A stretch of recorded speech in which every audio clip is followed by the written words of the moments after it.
B. Complete the sentences with the help of pictures above. There is one table. There are 4 boys. There are 5 girls. There are 6 balloons. There's one fan.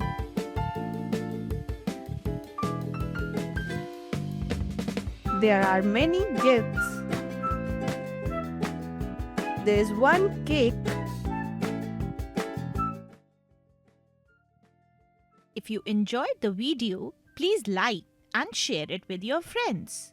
Do not forget to click the bell icon to subscribe for more such fun learning videos.